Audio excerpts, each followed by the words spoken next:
Hello बच्चों, आज maths में एक नए चैप्टर के साथ मैं आप लोगों के बीच में हूं। और आज क्या पढ़ेंगे? कौन सा चैप्टर? मैथ्स का one of the most important chapters हम लोग पढ़ेंगे, प्रॉब्लम ऑन एज। और एज के प्रॉब्लम जो है हर एग्जामिनेशन में जो है आता ही है। एज के प्रॉब्लम्स हर एग्जामिनेशन में आता ही है। ठीक है बच्चों, तो आज हम लोग सीखेंगे प्रॉब्लम ऑन एज। मैथ्स का ये बढ़िया चैप्टर है। कभी कभी मैथमेटिकल रीजनिंग में भी एक आध सवाल आ जाता है इसका। ठीक है बच्चों, बहुत कॉम्पिटिशन्स में। तो ठीक है, कुछ प्रॉब्लम्स हमने लिए हैं। अब इसमें कुछ बेसिक चीज आप समझ लें। जैसे आज अगर मेरी आयु 49 ईयर्स है, ठीक है बच्चों, अगर हमसे कहा जाए और केवल सेंटेंस लिखा हुआ रहेगा कि मेरी आयु 49 ईयर्स है, माई एज इज 49 ईयर्स। इसका अर्थ है, यहाँ तो प्रेजेंट नहीं लिखा हुआ है, लेकिन इसका अर्थ ही होगा कि प्रेजेंट में क्या है बच्चों, ये प्रेजेंट की बात है। अगर नॉर्मल कोई स्टेटमेंट दिया हुआ है तो उसका अर्थ है वो प्रेजेंट की बात कर रहा है। प्रेजेंट लिखना कोई जरूरी नहीं है। लिखा रहे तो और अच्छी बात है, नहीं भी लिखा रहे तो प्रेजेंट। जैसे श्याम इज ऑफ 48 ईयर्स, इसका अर्थ हुआ वर्तमान की बात कर रहा है। उसका प्रेजेंट एज श्याम का कितना है? 48 ईयर्स। जैसे हरी इज 13 ईयर्स, तो इसका अर्थ हुआ कि हरी 13 साल का है। इसका वर्तमान को जो Hari present age of Hari is 13 years, ये लिखा रहेगा, इसका भी यही अर्थ होगा। और हरी इज 13 ईयर्स, इसका भी अर्थ यही मान के चलेंगे हम लोग, प्रेजेंट की बात कर रहा है। जब भी ये पास्ट की बात कर रहा हो तो कोई इंडिकेशन देगा आपको, या फ्यूचर की बात कर रहा हो तो सेंटेंस में कोई इंडिकेशन देगा आपको। ठीक है बच्चों, इसको ध्यान रखो। और दूसरी चीज ये समझो, जैसे आज हमारी आयु, आज हमारा एज अगर 49 ईयर्स है तो कहे कि आफ्टर 10 ईयर्स, तो 49 में 10 ऐड हो जाएगा। आज की एज हम लेके मान के चलेंगे अगर, तो 10 साल बाद क्या होगा? 49 + 10। और 10 साल पहले मेरी आयु क्या रही होगी? तो 49 में से 10 घट जाएगा, नहीं 49 में से 10 कम हो जाएगा। यही होता है। तो आज से प्रेजेंट से ही हम आगे बढ़ते हैं या प्रेजेंट से ही पीछे जाते हैं। बस ये चीज दो चीज ध्यान रखना है। और बाकी तो वही है, सिंपल इक्वेशन सब बनेगा, उसको सॉल्व करने आना चाहिए। ये तो मैथ्स के प्रत्येक चैप्टर में होता है। ठीक है बच्चों, अब हम लोग शुरू करते हैं। 3 प्रॉब्लम्स लिखा है मैंने आप लोगों के लिए। ठीक है, अब the ratio of the ages of A and B is 4:3। A और बी के उम्र का अनुपात 4:3 है। ठीक है, मैं हिंदी में भी बताता हूं ताकि हिंदी माध्यम वाले बच्चों को भी कहीं कोई दिक्कत ना हो। ठीक है, इंग्लिश मीडियम तो इंग्लिश में प्रॉब्लम्स लिखा ही हुआ है, और मातृभाषा हम लोगों की मैक्सिमम की हिंदी है, तो आपको इंग्लिश में लिखा हुआ। अगर इंग्लिश भी मदर टंग है आपका तो कोई दिक्कत नहीं, इंग्लिश में लिखा ही हुआ है, इंग्लिश में भी हेल्प करते ही जाते हैं हम। ए और बी के एज का अनुपात जो है कितना है? 4:3। Sum of their ages is 48 years. उनके उम्र का योग कितना है? 28 साल है। ठीक है बच्चों, पूछ रहा है the ratio of their edges after 8 years will be. उनके उम्र का अनुपात 8 साल बाद क्या होगा? क्लियर बच्चों, ये सवाल हो गया। अब देखिए कैसे बनाएंगे। अब देखिए इसमें क्या लिखा हुआ है? ए और बी के उम्र का अनुपात 4:3 है। इसका अर्थ क्या हुआ? प्रेजेंट की बात कर रहा है। प्रेजेंट लिखना कोई जरूर नहीं है। जब भी हम कह रहे हैं, जैसे हम कह रहे हैं कि राम और सीता की उम्र का अनुपात 5:4 है, यहाँ अर्थ क्या हुआ कि आज जो है राम और सीता का अनुपात 5:4 है।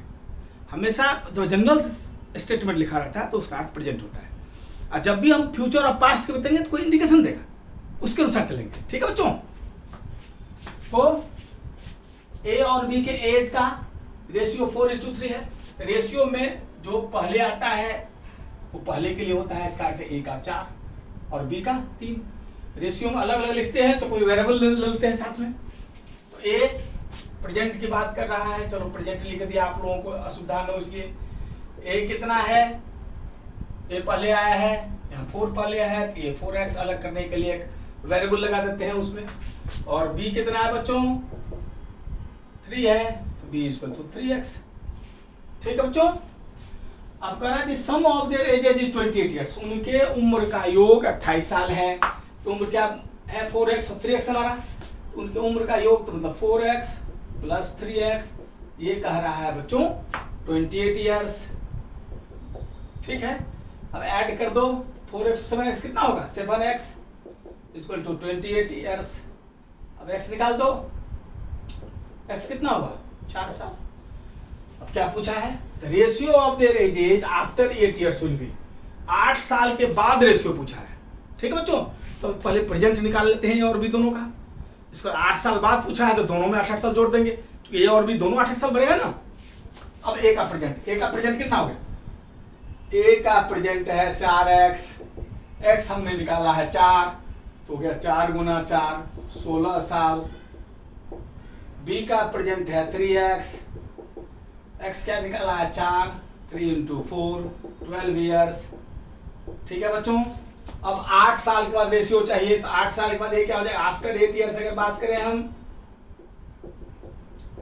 तो ए क्या हो जाएगा 16 में 8 जुड़ जाएगा, 8 साल एक अभी 16 है, 8 साल बाद बढ़ जाएगा 16 साल, 8 साल बढ़ जाएगा। ठीक है बच्चों, पी ऐसे ही 8 साल के बाद अभी 12 है, 8 साल के बाद 20 साल।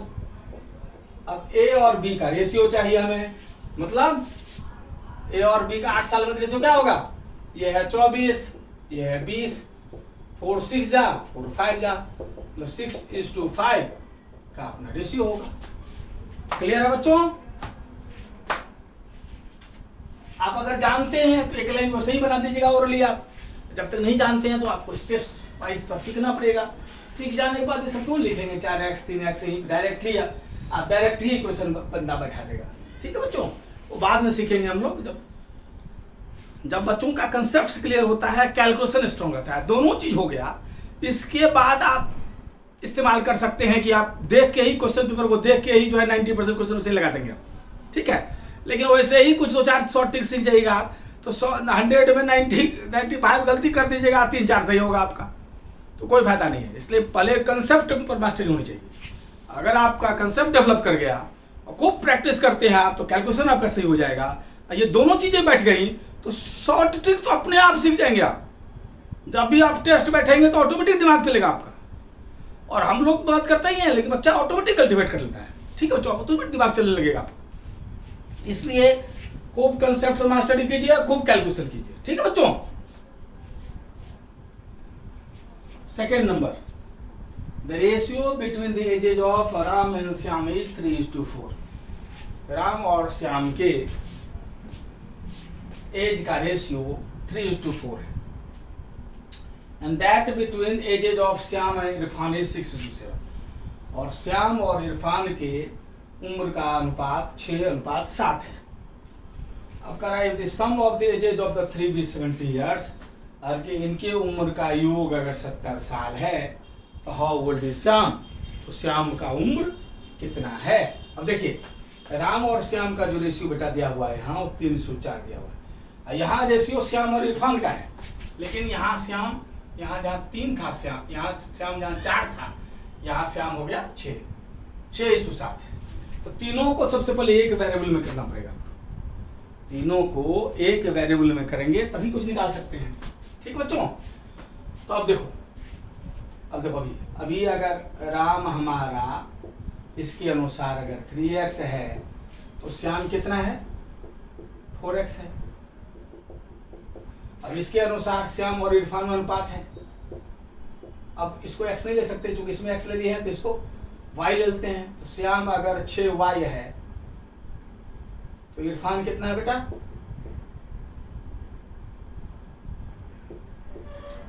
इरफान है 7y। ठीक बच्चों, श्याम अगर 6y है तो इरफान 7y है। अब देखो, अब तीनों को, इसको भी x, अगर हम राम और श्याम तो हमारा x में ही है, अगर इरफान भी x में हो जाए तो काम हो जाए हमारा। तो यहाँ देखो, श्याम हमारा x में है और यहाँ श्याम y में है, तो या तो y को हम x के रूप में चेंज कर ले, एक और y को x के रूप में चेंज कर लेंगे तो इरफान अपने आप चेंज हो जाएगा। नहीं, अब देखिए, अब क्या देखिए, हमें इरफान को चेंज करना है, क्योंकि राम और श्याम तो ऑलरेडी x में ही, और श्याम हमारे पास y में भी है। तो जब भी y को x में चेंज करेंगे तो इरफान को भी ऑटोमेटिक हम x में चेंज कर पाएंगे। नहीं, अब देखिए, श्याम 4x है, श्याम 6y, दोनों एक ही है ना, दोनों एक ही आदमी है। 4x बराबर 6y, अब हमें इरफान का 7y को x में निकालना है, नहीं? इस 7y को हमको x में निकालना है, तो क्या होगा? y क्या हो जाएगा? y 4x/6 और 7y, इरफान चूंकि 7y है तो 7y बराबर 4x × 6 × 7, मतलब कितना हो गया ये? आ गया 28x/6। अभी कट रहा है तो काट दो, 2 14 जा, 2 3 जा, मतलब 14x/3। अब देखिए क्या फायदा हुआ हमारा, राम x में था ही, श्याम x में था ही, इरफान y में था। अब 7y को हमने चेंज कर लिया 14x/3 में, मतलब इरफान का उम्र क्या हो गया? इरफान अब x के रूप में हम इरफान को एक्सप्रेस कर सकते हैं, इरफान हो गया 14x/3। क्लियर बच्चों? अब तीनों की उम्र का एडिशन 70 ईयर्स है, हो गया काम हमारा। क्योंकि अब तो सब हमारा x में है तो हमें कोई दिक्कत नहीं है, तीनों के उम्र का योग है 70 ईयर्स। तो राम हमारा कितना है? 3x, हो गया 3x। श्याम कितना है? 4x, और इरफान को भी x के रूप में लिखना पड़ेगा, तब तो x सॉल्व होगा। अगर ये y के रूप में होता तो कैसे सॉल्व करते हैं? ठीक है, इसलिए इसको हम x के रूप में चेंज कर लिए ताकि अब x आराम सॉल्व कर लें। तो इरफान कितना है? 14x/3, ये 14x/3। ठीक है बच्चों, ये कुल कितना दिया हुआ? 70 साल। अब 3 LCM है हमारा, 3 LCM है तो ये हो गया 3 × 3x 9x, 3 × 4x 12x। यहाँ तो 3 LCM में ही है तो यही सेम रह जाएगा, अपॉन 3 बराबर 70। ठीक है बच्चों, अब ऐड कर दो, 4 2 6 और 9 15, 2 3 9 12, 125x। ये कुछ ज्यादा हो गया है ये, ठीक है, फिर से ऐड कर लेते हैं बच्चों, 4 2 6 और 6 और 9, 9 और 6 कितना हुआ? 15, ये आ गया 15 आपका, 1 2 2 और 1 3, 35x।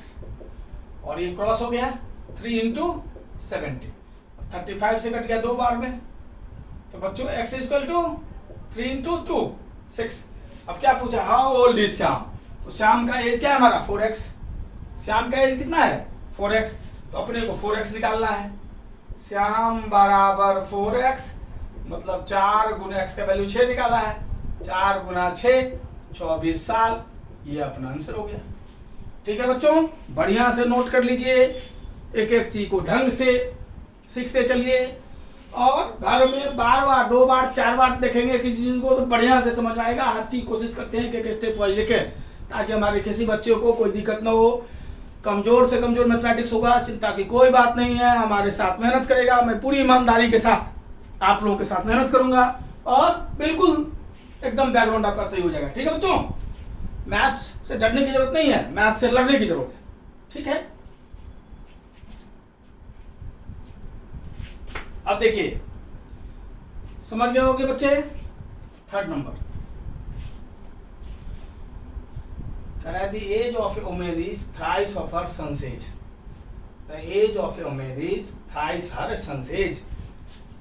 एक औरत का उम्र जो है अपने बेटे से तिगुना है। ठीक है बच्चा, The age of a woman is thrice her son's age. एक औरत का उम्र अपने बेटे का तिगुना है। ठीक है, अब देख, मान लिया बेटा हमारा x है उसका, तो औरत का क्या हो गया? 3x। यही कहा ना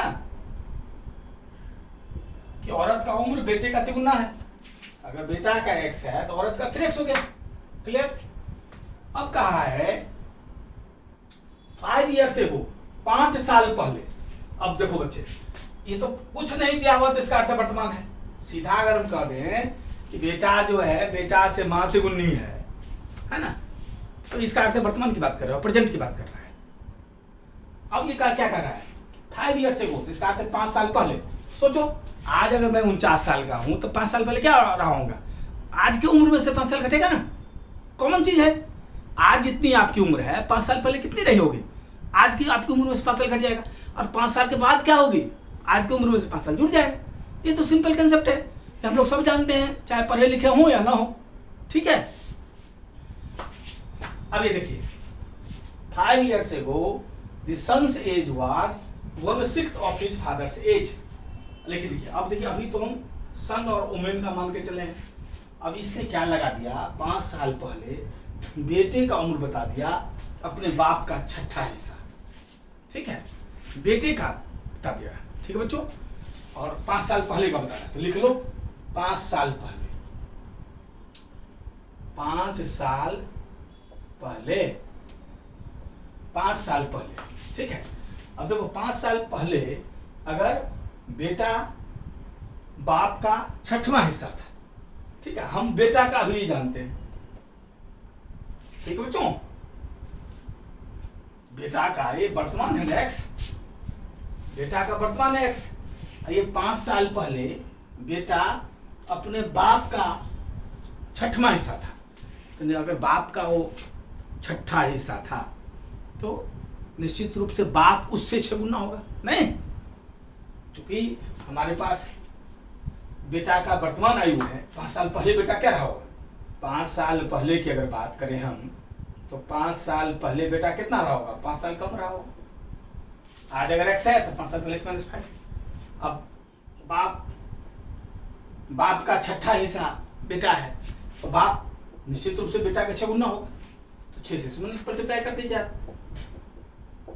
ठीक है बच्चों, 6 से मल्टीप्लाई कर दीजिए।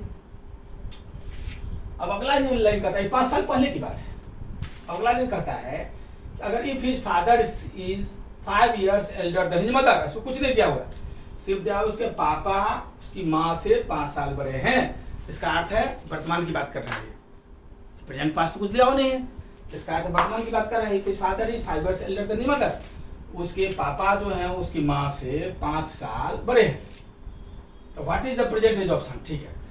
अब देखो ये 5 साल पहले के पापा है ना, 5 years एगो की बात कर रहा है, 5 years एगो सन इतना था बेटा था, ये वर्तमान में इक्वेशन है, इफ 5 साल if his father is 5 years elder than his mother, बाप जो है 5 साल बड़ी है माँ से, ये 5 साल पहले का पापा जानते हैं, तो प्रेजेंट में पापा कितना हो जाएगा, 5 साल पहले का है ये पापा जी, तो प्रेजेंट के पापा जी क्या हो जाएंगे, 5 साल बढ़ जाएंगे, नहीं, तो 6x माइनस 5 प्लस 5 कर दो, ये प्रेजेंट में पापा हो गए।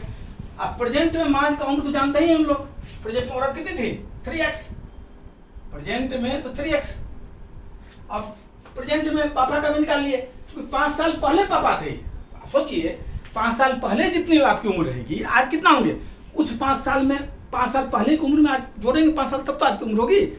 उसी प्रकार 5 साल पहले पापा की उम्र थी हमारे पास, तो वर्तमान में पापा कितने होंगे, 5 साल पहले की उम्र 5 जोड़ दी, क्या मानते हैं उस पर आगे पीछे जाएंगे, ठीक है, तो वर्तमान में पापा हो गए। वर्तमान में उसकी मम्मी का ही उम्र 3x, वही अंतर है 5 साल का ना, तो बाप के वर्तमान उम्र में से मम्मी का वर्तमान उम्र घटा दीजिए, बराबर 5 साल। क्लियर बच्चों, चलिए अब यहाँ देखते हैं, पापा का वर्तमान उम्र कितना हो गया, इतना बच्चों 6x माइनस 5 प्लस 5, और मम्मी का वर्तमान उम्र कितना है 3x, यही तो डिफरेंस 5 साल का है, पापा 5 साल बड़े हैं मम्मी से। अब सॉल्व कर दीजिए उसको, 6x minus 30 plus 5 minus 3x बराबर 5, ये कितना आ गया 3x, ये आ गया माइनस 25 बराबर 5, क्या सॉल्व कीजिएगा, इसको इधर लाइएगा, 3x बराबर 25 प्लस 5, मतलब 3x बराबर 30 या x बराबर 10x। अब क्या बच्चों पूछा है, पूछा what is the percentage of son, तो सन का परसेंटेज x मान के चले हैं हम लोग, क्या मान के चले हैं, x मान के चले हैं, तो ये हमारा आंसर हो जाएगा, इसमें सन बराबर x मान के चले ही है, ये हमारा 10 साल है, ये हमारा आंसर हो जाएगा। बढ़िया से समझ लो बच्चों, एक एक कंसेप्ट में कोशिश करता हूं कि हमारा कमजोर से कमजोर बच्चे जिसको मैथ से बहुत डर लगता हो वो भी समझ जाए, ध्यान से नोट कीजिए और घर में बार बार देखिए, जितना भी कमजोर हो मैथ से डरने की जरूरत नहीं, लगने की जरूरत है, ठीक है बच्चे, नोट करो इसको और घर में बार बार देखो, खूब प्रैक्टिस करो, मैथ्स का चैंपियन बन जाओगे एकदम, ठीक है बच्चे, नोट कर लो।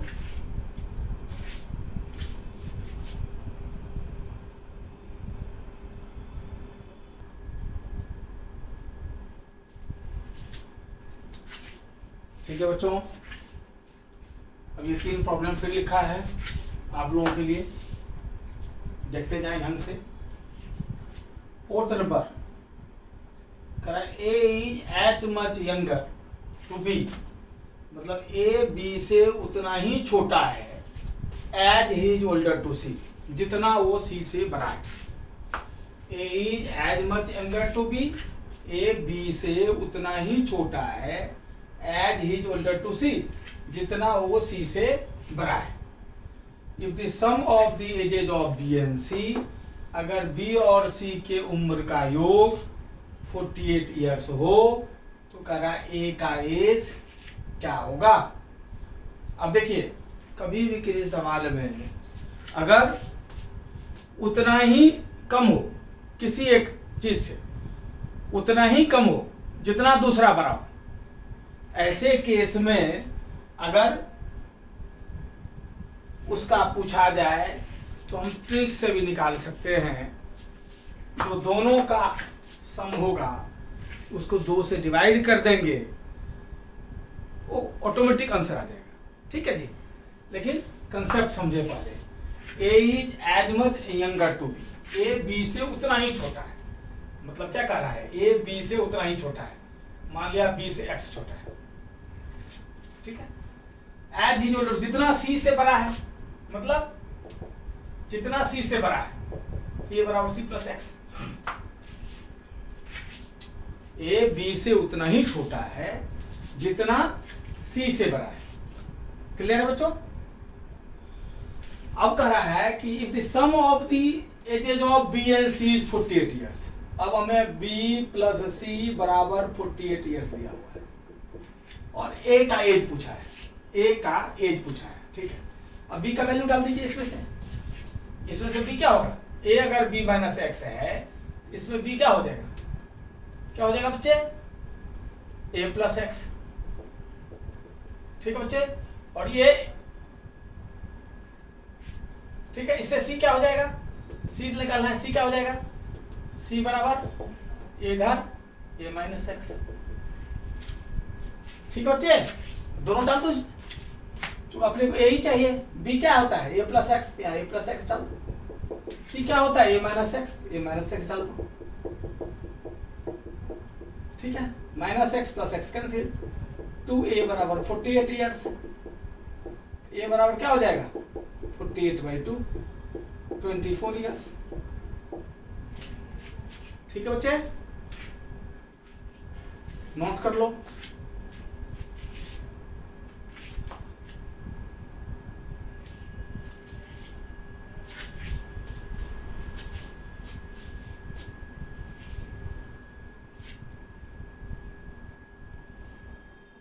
और ट्रिक से भी ये हम जानते ही हैं, ट्रिक से देखें इसको, ठीक है, कि अगर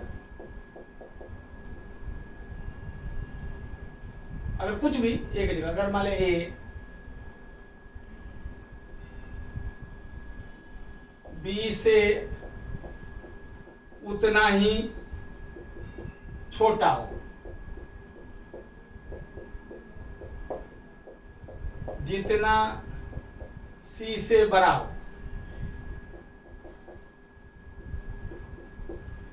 ठीक है जी, कोई भी टिक ले लिया, अगर ए के जगह पर कोई भी हो, अगर ए जो है मोहन से उतना ही बड़ा है जितना सोन से छोटा है, मतलब ए मोहन से उतना ही बड़ा है जितना सोन से छोटा है। ऐसे केस में अगर ए पूछा मोहन और सोन दिया हो तो जस्ट उसका आधा हो जाएगा। ठीक है जी, अगर ए बी से उतना ही छोटा हो जितना सी से बड़ा हो, ठीक है, अगर आपको बी प्लस सी दिया हुआ हो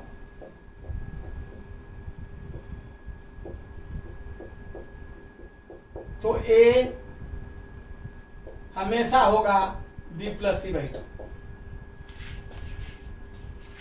ठीक है, यहां क्या था, ए बी से उतना ही छोटा है जितना ए सी से बड़ा है, ए बी से उतना ही छोटा है जितना ए सी से बड़ा है, और हमें बी प्लस सी दिया हुआ है, तो ए हमेशा जो है बी प्लस सी बाई 2 हो, ठीक है। इसलिए चूंकि 48 था बी और सी, तो ए हमेशा 48/2 होगा। कंडीशन क्या है, ये ट्रिक्स आप समझ सकते हैं। ए और बी और सी की जगह पर कोई भी नाम हो, कुछ भी हो, अगर कोई भी, जैसे ये पेन है हमारा, ये पेन है हमारा, मान लिया इस उंगली से हमारा 5 कम है और इस उंगली से 5 ज्यादा है, और इस दोनों उंगली का एडिशन दिया हुआ है हमारे पास, और इसका पूछे, तो ये हमेशा जो है दोनों उंगली के एडिशन का आधा होगा, ठीक है बच्चे। तो ये ट्रिक हो गया। नहीं तो तरीका भी आसान है, तरीका भी जान ले, जो जानता है उसको, इतना हम तो सॉल्व आपको समझाते हैं, इसलिए ये सब समझाना पड़ता है। जो जानता है वो सही लिख देगा, और ये जानते हैं तो सीधे ट्रिक लगा दीजिएगा, ठीक है बच्चे। अब ये देखो, मेन और सन के एज का सम जो है 45 ईयर्स, कुछ नहीं दिया, इसका अर्थ वर्तमान है। तो वर्तमान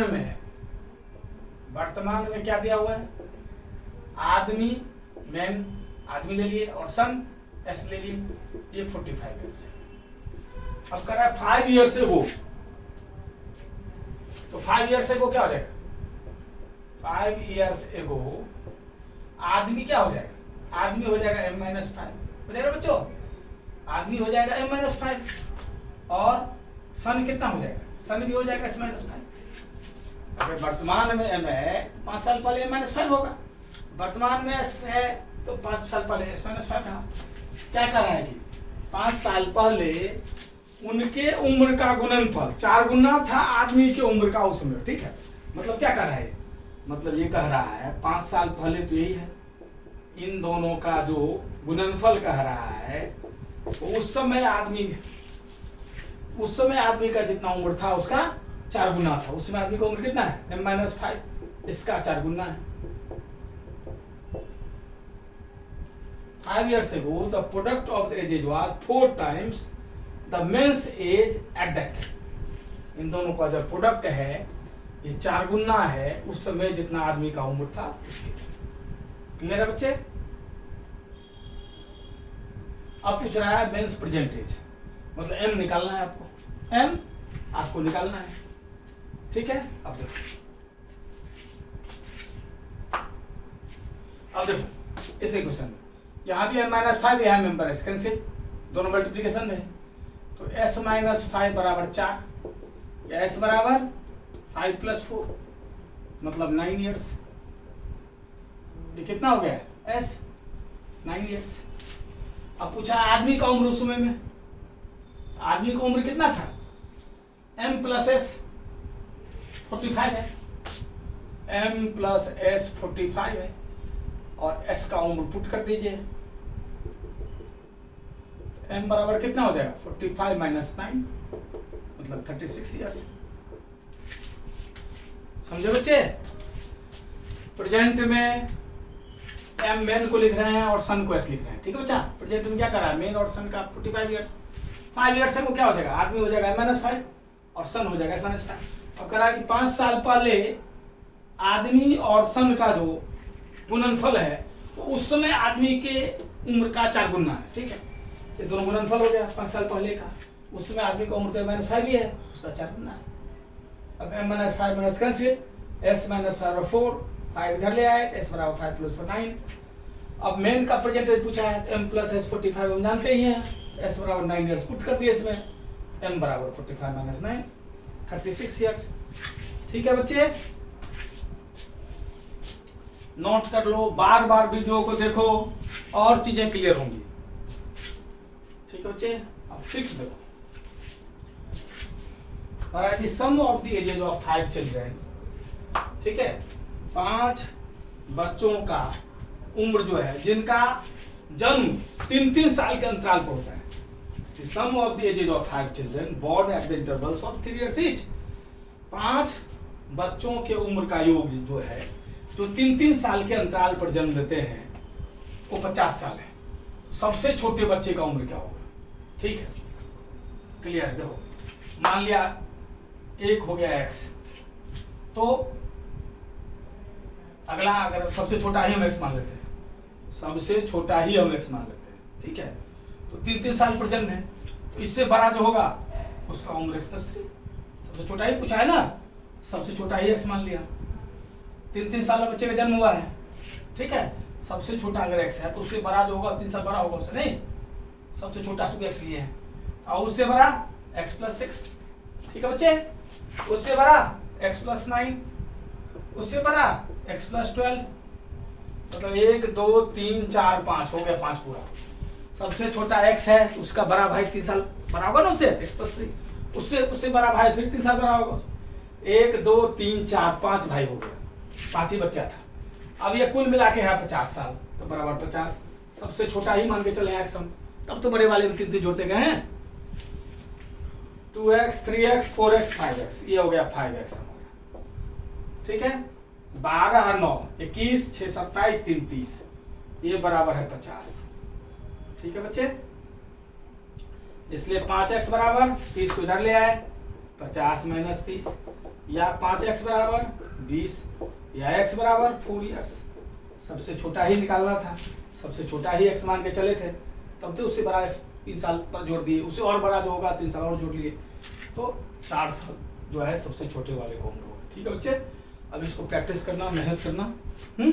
अगले चैप्टर्स में कुछ इसके भी प्रॉब्लम्स लेंगे और कुछ नंबर्स के भी प्रॉब्लम लेंगे, तो वो उसमें भी इक्वेशन बनाना ही है और इसमें भी इक्वेशन ही बनाना है, ठीक है। तो वो भी सीखेंगे, कुछ नंबर्स वाले प्रॉब्लम लेंगे, और जो आप जिसमें आप इक्वेशन बनाना सीखेंगे, सॉल्व करना सीखेंगे, ये भी तो इक्वेशन बनाना सॉल्व करना ही है, कुछ इसके भी प्रॉब्लम्स लेंगे, ठीक है बच्चे। ढंग से अगले क्लास में और करेंगे और प्रॉब्लम्स इस पर लेंगे। इसको बार बार प्रैक्टिस कीजिएगा, बार बार वीडियो को देखिएगा। कहीं भी कोई दिक्कत हो तो, और सबसे बड़ी बात है, कहीं भी कोई दिक्कत हो बार बार मेहनत करने से, और सवाल आप पूछ सकते हैं, मेरे से जुड़े रहिए, मैसेज कर सकते हैं, अभी यूट्यूब पर वीडियो पर कमेंट्स कर सकते हैं कि सर इसको थोड़ा एक्सप्लेन कर दीजिएगा, तो अगले क्लास में एक्सप्लेन कर देंगे उसको, ठीक है। तो ये आप जो है ढंग से बार बार कीजिए और अधिक से अधिक बच्चों को लाभ मिले। तो देखिए क्वालिटी एजुकेशन अधिक से अधिक आपके दोस्त को मिलेगा, उसका भी बेचारे का कल्याण होगा, है तो आपको दुआ ही देगा ना कि भाई एक जगह से दिखा दिया।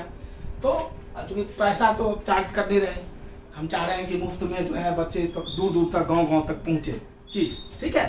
इतना ही हमारा है कि हमारे पढ़ाए हुए बच्चे जो है नाम करें फ्यूचर में, इससे अधिक हमारा कोई इंटरेस्ट नहीं है, ठीक है बच्चे।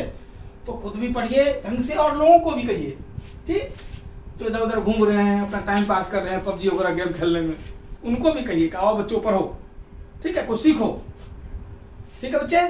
ओके, फिर मिलते हैं अगले क्लास में इस पर और कुछ प्रॉब्लम्स लेके, तब तक के लिए बाय बाय।